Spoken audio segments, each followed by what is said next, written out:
Does a new Kansas law legalize discrimination passed by a 89 to 27 vote in the Kansas House?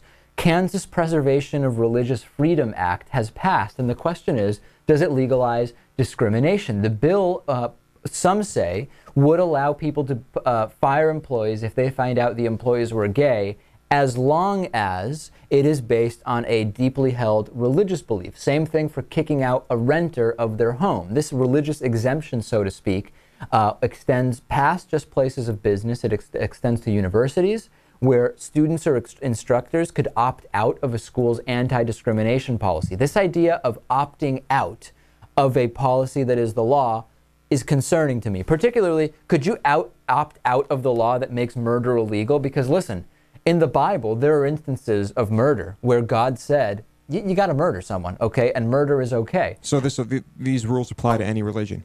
The rules in theory apply to any religion, but they don't seem to apply to any law, right? In other words, we're saying when it comes to discriminating against people, if it's because of a religious belief, you can opt out. However, when it comes to every single other type of law, like for example, murder or burglary, I don't think all of a sudden that you could say, listen, my deeply held religious belief is that it's okay to steal bread to feed your family. So please don't prosecute me for stealing all these watches from the jewelry store and then selling them to feed my family. Not going to fly there. You can't opt out of laws, but here apparently you can. Yeah.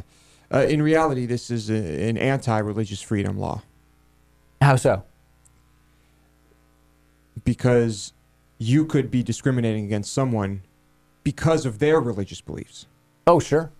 No question about it. I mean, how is this religious freedom? Well, these people already have the freedom to believe whatever they want. Actually, I got an email about that saying, let's wait for a divorced and remarried Roman Catholic to be fired by a true Catholic employer, because a real Catholic doesn't get divorced, right? You actually are, in a sense, it's a good point you're making, Louis. You're opening up the door to discriminating against religion as well. Of course. No question about it. So again, we've heard about this before in Kentucky. We had this idea where we should allow anti-gay bullying as long as it's based on sincerely held biblical beliefs. Oh, really?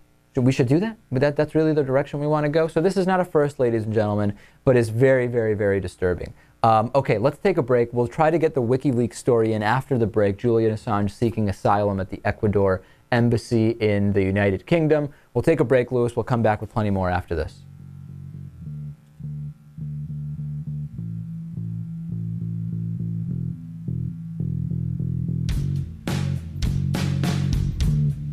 The David Pakman Show at davidpakman.com.